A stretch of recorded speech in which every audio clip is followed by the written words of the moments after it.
नमस्कार साथियों, Pallavi coaching classes में आपका स्वागत है। हम पढ़ रहे हैं रीजनिंग, और रीजनिंग में अपना जो पहला टॉपिक चल रहा है उसका नाम है संख्या श्रृंखला अनुक्रम या फिर अक्षर श्रृंखला अनुक्रम। इस प्रकार से एक टॉपिक दिया गया है। इसको हम पढ़ रहे थे। हमने एक वीडियो इसकी हमारी हो चुकी थी, आज अपनी वीडियो नंबर 2 है और इसमें हमने 3 नियम पढ़ लिए थे। पहला नियम था उसमें गणितीय नियमों के ऊपर, ठीक है। दूसरा उसमें आ गया पदों के अंतर के ऊपर, और तीसरा उसमें था गुणा के ऊपर, ठीक है। ये 3 हमने नियम पढ़ लिए थे। आज अपना चौथा नियम है, ये रहा वर्ग एवं घन का नियम। अब चलते हैं अपने इस सवाल को करते हैं बिना किसी टाइम पास के। तो पहला है देखो 1, 4, 9, 16, 25, 36। तो पहला है देखो वर्ग एवं घन का नियम। ये अपना नियम है नंबर 4, वर्ग एवं घन का नियम। हमें इसको सोल्व करना है। 1, 4, 9, 16, 25, 36 और उसके बाद क्या आएगा। और अपना जो चल रहा है वो आ रहा है श्रृंखला को क्या करना है हमें, यहाँ पर श्रृंखला को पूरा करो, ठीक है। ये वाला टॉपिक अभी चल रहा है, श्रृंखला को पूरा। क्योंकि पिछली वीडियो में मैं समझा चुका था कि इनको 2 भागों में किस प्रकार से बांटते हैं, संख्या श्रृंखला अनुक्रम और अक्षर श्रृंखला अनुक्रम को, परीक्षण को, ठीक है। इसको 2 भागों में बांटते हैं। एक में आता है श्रृंखला को पूरा करो और दूसरे में क्या आता है, भिन्न पद छांटिए। इसी प्रकार उसमें आता है अक्षर श्रृंखला अनुक्रम के अंदर, ठीक है। तो ये चल रहा है। अब पहला उसमें चल रहा है श्रृंखला को पूरा करो। तो इस श्रृंखला को हमें पूरा करना है। देखिए ये श्रृंखला है 1, 4, 9, 16, 25, 36। इसके बाद क्या आएगा, तो देखो इसके बाद क्या आएगा, इसको कैसे हल करेंगे। 1, उसके बाद क्या आ रहा है, 4 आ रहा है, उसके बाद क्या है, 9 आ रहा है। तो मुझे एक चीज़ दिखाई दे रही है कि अगर मैं इसका वर्ग कर देता हूँ 1 का, यहाँ पर 2 का, यहाँ पर 3 का, तो मेरे हिसाब से यही चीज़ बन के आती है वो, है ना। फिर उसके बाद हम 16 आ रहा है, तो 16 को कैसे लिख सकते हैं, 4 का वर्ग। 25 को कैसे लिख सकते हैं, 5 का वर्ग। 36 को कैसे लिख सकते हैं, 6 का वर्ग, ठीक है। इस प्रकार से अपने पास सारी आ चुकी हैं। तो अगला पद कौन सा आएगा, 1, 2, 3, 4, 5, 6। अगला आ जाएगा अपने पास 7 का वर्ग, और 7 का वर्ग क्या होता है, 49। तो इसका राइट आंसर क्या हो जाएगा, यहाँ पर 49 क्या हो जाएगा, राइट आंसर, ठीक है। अब चलते हैं अपने देखो दूसरे एग्जाम्पल की तरफ। दूसरा एग्जाम्पल है अपना 2, 6, 12, 20 और 30। इसके बाद क्वेश्चन मार्क लगा हुआ है।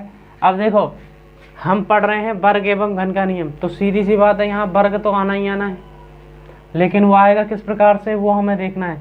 यहाँ तो सीधा सीधा था, इसलिए हमने इसको आसानी से कर लिया। अब देखते हैं, देखो हमें 2 बनाना है।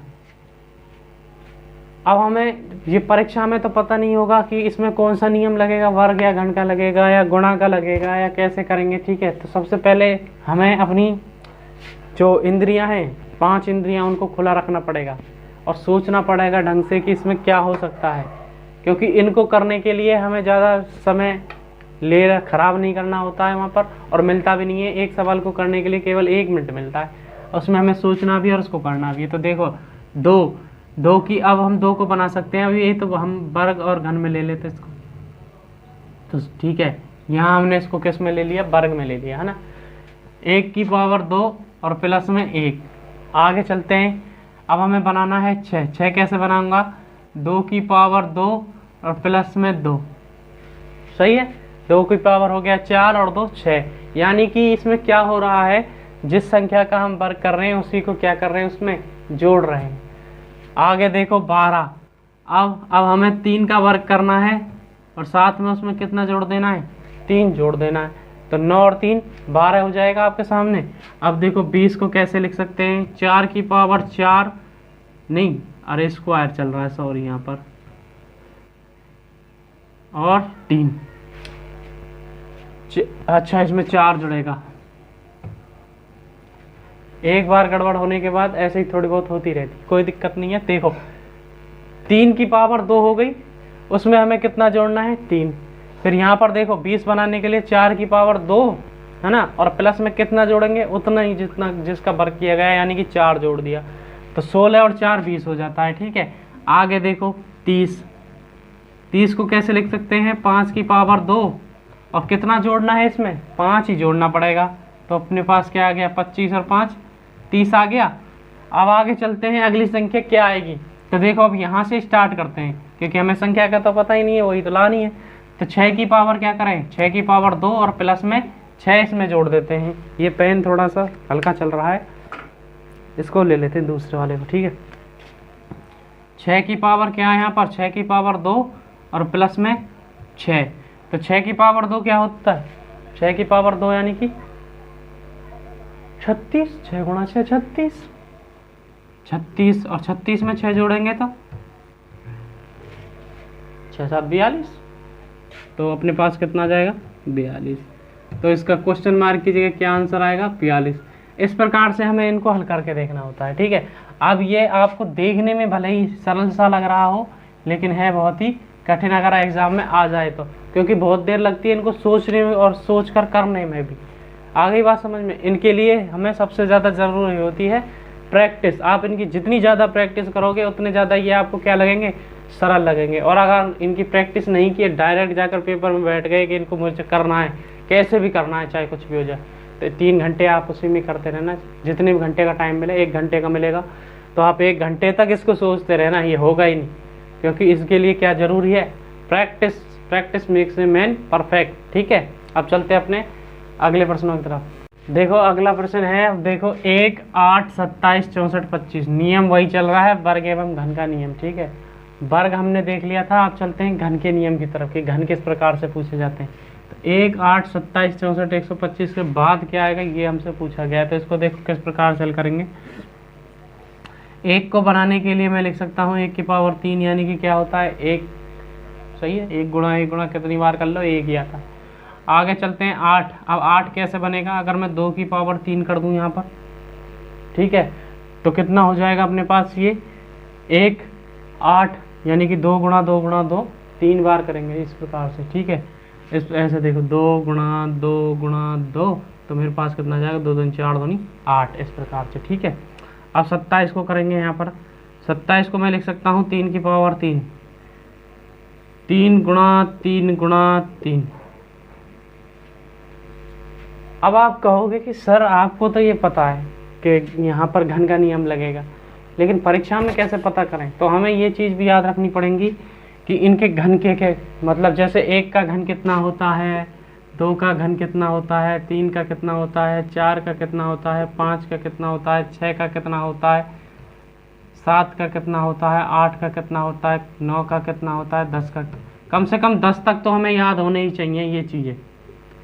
आगे बात समझ में, 10 तक तो हमें ये याद होनी चाहिए, जिससे हमें परीक्षा में देखते ही पता लगे कि यार ये वर्ग है या घन है या क्या चीज़ है।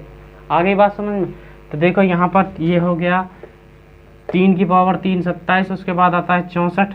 64 को लिख सकते हैं 4 की पावर 3, 4 गुणा 4 गुणा 4, और उसके बाद आएगा 125। इसको लिख सकते हैं 5 की पावर 3, यानी कि 5 गुणा 5 गुणा 5, ठीक है। 5 25 और 25 पंजे 125, इस प्रकार से।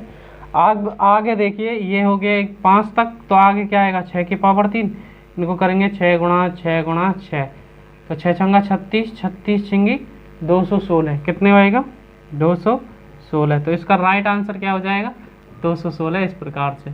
अभी तो हम थोड़ी सी थ्योरी पढ़ रहे हैं, जब क्वेश्चन प्रश्नोत्तर करेंगे तो वहाँ आपको मैं ऑप्शन भी लिख के दूंगा, ठीक है। अब चलते हैं अपने, देखो अगले सवाल में, एक इधर लिख देता हूँ मैं आपको। और अगला प्रश्न है यहाँ पर देखिए 1 27, और उसके बाद है आगे 125 और 343, और अभी पूछ रहा है आगे क्या आएगा, ठीक है। ये अपना नेक्स्ट एग्जाम्पल है, तो इसको हल करते हैं। देखो यहाँ कह रहा है कि 1 के बाद क्या आ रहा है, 27 आ रहा है।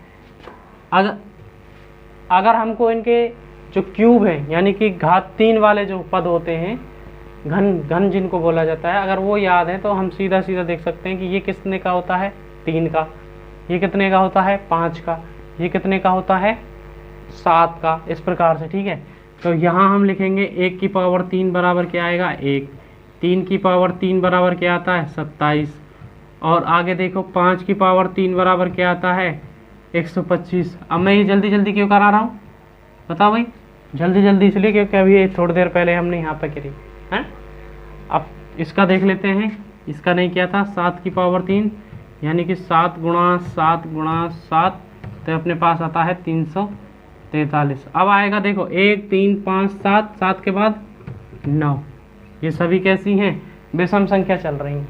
तो 9 की घात 3 करेंगे, 9 गुणा 9 गुणा 9, तो 9 नाम 81, और 81 गुणा 9 करते हैं तो 9 एकम 9 और 9 8 72, ये आ गया 729। तो इसकी जगह पर राइट आंसर क्या आ जाएगा, 729। अब चलते हैं अपने अगले सवालों की तरफ। अब देखो ये अपना अगला सवाल है 7, 26, 126 और 342। अब ये देखने में तो ऐसा लग रहा है कि कठिन है, लेकिन अगर आपको क्यूब याद हैं, वर्ग याद हैं, इस प्रकार से कुछ संख्याएं देखी सी लग रही हैं कि किसके आसपास हैं, तो हम इनको आसानी से कर सकते हैं। इनके बीच में देखो भाग भी लगाएं तो भी टेढ़ा काम है, गुणा करें तो भी बहुत उसमें आएगा ये। तो देखो इसको कैसे हल करेंगे। यहाँ पर 7 है, 7 को मैं क्या लिख सकता हूँ, 2 की पावर 3 कितना होता है, 8, है ना। लेकिन अगर मैं इसमें से 1 घटा दूं तो मेरे पास 7 बचेगा कि नहीं बचेगा, बताओ भाई। 2 की पावर जो 3 होता है वो कितना होता है, 8, 8 में से 1 गया तो 7 बचा, है ना। अब आगे देखो 26 है, मुझे पता है कि 3 की पावर जो 3 होता है वो कितना होता है, 27 होता है। कितना होता है, 27। अगर मैं इसमें से 1 घटा दूं तो मेरे पास 26 बचेगा या नहीं बचेगा, बताओ भाई। आगे बात समझ में। अब देखो 126 लिखा हुआ है, 126 नहीं 124 होना चाहिए। कितना होना चाहिए, 124 है, मैंने गलती से इसको 126 लिख लिया, तो यहाँ पर ये गलत दिया हुआ था 124। इस प्रकार से इसको मैंने क्या किया, 124 लिया, और अब इसको हम लिख सकते हैं 5 की पावर 3 माइनस 1। 5 की पावर 3 क्या होता है, 125, और माइनस में 1 करेंगे तो 124 आएगा। ठीक है, आगे बात समझ में। देखो किस किस का किया, पहले 2 का, फिर 3 का, फिर 5 का। तो ये किसका लग रहा है मुझे, 342। मैंने सुना है कि 7 की पावर अगर 3 बार करते हैं, 7 गुणा 7 गुणा 7, 3 बार 7 का गुणा करते हैं तो 343 आता है। यानी 7 का घन क्या हो जाता है, 343। तो 7 की घात 3 कर दें यहाँ पर, और उसमें से 1 घटा दें, यानी कि 343 में से 1 जाएगा तो कितना बचेगा, 342 बचेगा। सही बात है या नहीं है। तो अगली संख्या क्या आएगी, देखो 2 आ गया अपने पास, 3 आ गया, 5 आ गया, 7 आ गया, 7 के बाद क्या आता है, 9 आता है या नहीं आता। चलो यहाँ 9 नहीं लेंगे। 9 क्यों नहीं लेंगे बताओ भाई, क्योंकि ये सभी क्या है, अभाज्य संख्या है। कैसी संख्या है, अभाज्य, जो 2 से स्टार्ट होती हैं, और 2, 3, 5, 7, और ऐसी संख्या जिनमें किसी भी संख्या का भाग नहीं जाता, उसके बाद कौन सी आएगी, तो 2। देखो सबसे पहले स्टार्ट होती है 2 से, 3, 5, 7, 9, 10, 11 आ जाएगी, उसके बाद 13, उसके बाद 17, इस प्रकार से ये चलती जाती है। ठीक है, तो 2, 3, 5, 7 अपने पास आ चुकी है। अगली संख्या कौन सी है, 11। तो हम करेंगे यहाँ पर 11 की घात 3 और माइनस में 1, तो 11 गुणा 11 गुणा 11 करते हैं तो अपने पास आता है, देखो इस प्रकार से 11 गुणा 11 गुणा 11। अब मैं 121 में गुणा करूँगा 11, 11 गुणा 11 121 होता है, तो ये हो जाएगा अपने पास 1331, और इसमें से मैं 1 घटा दूंगा तो मेरे पास हो जाएगा 1030 आंसर। तो इसकी जगह पर क्या आया अपने पास, 1300 कितना आ जाएगा, 30। ये इसका राइट आंसर हो जाएगा। ठीक है, इस प्रकार से हम इन सवालों को हल करेंगे। अब देखो ये देखने में तो बहुत बड़ा लग रहा है, लेकिन है बहुत ही आसान। अगर आपको आते हो तो, आते हो का मतलब क्या है, अगर आप इनको देखकर जल्दी से पहचान सको। और पहचानोगे कैसे, वही बात फिर दोहरा रहा हूँ कि practice makes a man perfect. Practice से ही आप ज़्यादा से ज़्यादा इन चीज़ों को सीख पाओगे। अब चलते हैं अपने अगले सवालों की तरफ।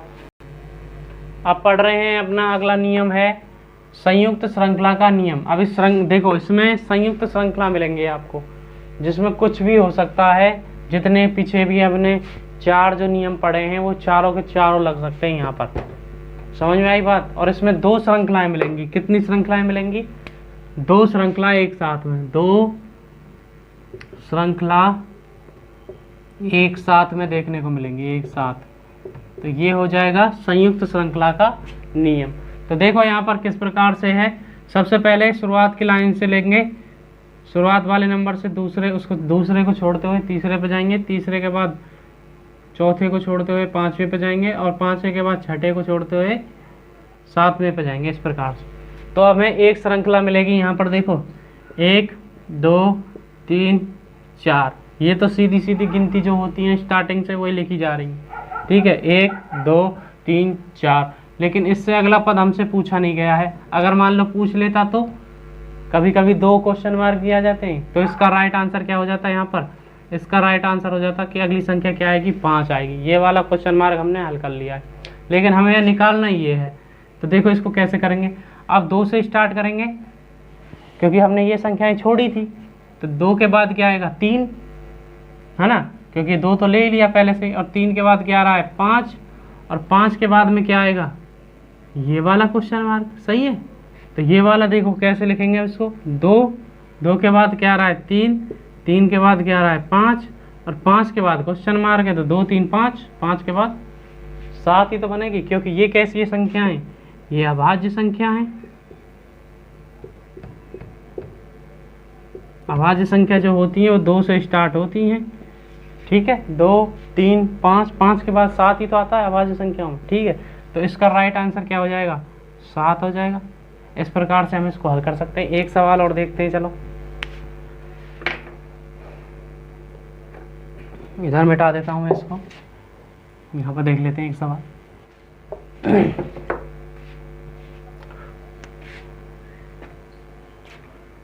4 28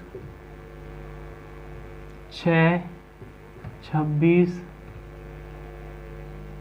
8 24 10 22 क्वेश्चन मार्क और क्वेश्चन मार्क। अब देखो इसमें 2 क्वेश्चन मार्क हमसे पूछ लिए हैं, ठीक है। तो देखो इसको कैसे करेंगे। ये अपना दूसरा एग्जाम्पल है इसका। तो इनको पहले अलग अलग उस श्रृंखला में तोड़ लेते हैं। तो देखो 4 के बाद क्या आ रहा है? 6, 6 के बाद 8, 8 के बाद 10, और 10 के बाद ये क्वेश्चन मार्क। तो देखो पहली श्रृंखला क्या है इसमें? 4 6 8 10, और उसके बाद क्वेश्चन मार्क। अब अगली श्रृंखला देखते हैं। 28, 28 के बाद 26, 26 के बाद 24, 24 के बाद 22, और 22 के बाद क्वेश्चन मार्क, ठीक है, इस प्रकार से। तो देखो अपने पास दूसरी श्रृंखला आ गई। 28 26 24 22 और क्वेश्चन मार्क, इस प्रकार से, है ना। तो देखो यहाँ क्या हो रहा है? 4 के बाद 6, 6 के बाद 8, 8 के बाद 10। अब देखो इस सब में 2 जुड़ रहा है। कितना जुड़ रहा है? 2। इस सब में क्या जुड़ रहा है? 2। इस सब में क्या जुड़ रहा है? 2। तो यहाँ भी क्या जुड़ेगा? 2। तो ये कितना आ जाएगा? 10 + 2 यानी कि 12। इस क्वेश्चन मार्क का मान तो आ गया 12। सही है। 4 के बाद 4 में 2 जोड़ेंगे तो 6 आ जाएगा, 6 में 2 जोड़ेंगे तो 8 आ जाएगा, 8 में 2 जोड़ेंगे तो 10 आ जाएगा, और 10 में 2 जोड़ेंगे तो 12 आ जाएगा। तो इसका आंसर तो एक का तो आ गया 12। अब यहाँ क्या हो रहा है? देखो 28, 28 के बाद 26, 26 के बाद 24, 24 के बाद 22, यानी कि यहाँ पर क्या कम हो रहा है? यहाँ पर 2 कम हो रहा है। 28 में 2 कम किया 26 आ गया, 26 में 2 कम किया 24 आ गया, 24 में 2 कम किया कितना आ जाएगा? 22 आ गया, है ना। और 22 में से भी 2 अब कम कर दें तो अपने पास कितना आ जाएगा? 22 में से अगर 2 कम किया तो 20 आ जाएगा। तो यहाँ क्वेश्चन मार्क का मान कितना आ गया? 20। एक का आंसर आ गया 12, एक का आ गया 20। इस प्रकार से हम इसको हल कर सकते हैं, ठीक है। अब आज के लिए इतना ही काफ़ी है। अगर आपको हमारी वीडियो पसंद आ रही है तो इसे अपने दोस्तों के साथ शेयर कर दें, और लाइक भी करें हमारे वीडियो को साथ के साथ। और आप लोगों के लिए एक छोटा सा क्या बोलते हैं उसको, मोटिवेशन क्यूट्स, है ना, वो मैं थोड़ा सा एक सुना देता हूँ आप लोगों के लिए। तो देखिए,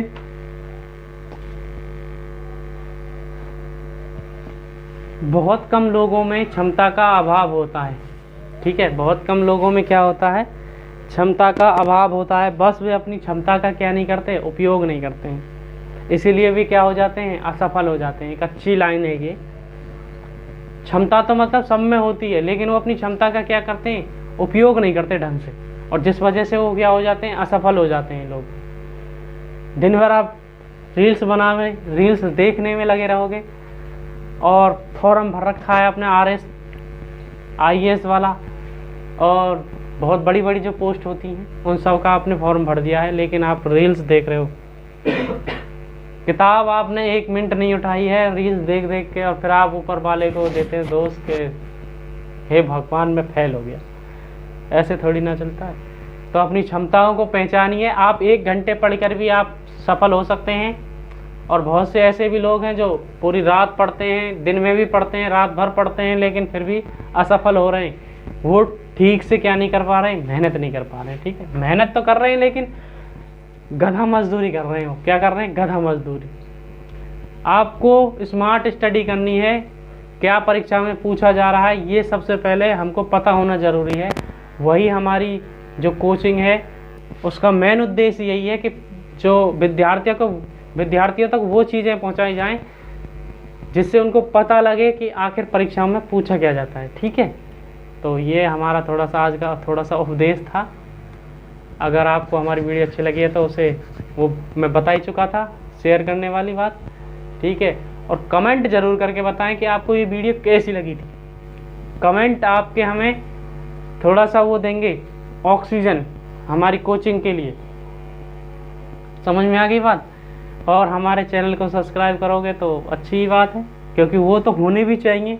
साथ के साथ वीडियो को पूरा देखा करें, जिससे आपको पता लगे कि हमारे वीडियो के अंदर आखिर चीज़ें क्या चीज़ है, आपको मैटर जो मिल रहा है वो कैसा है, हमको कमेंट करके अवश्य बताएं। धन्यवाद।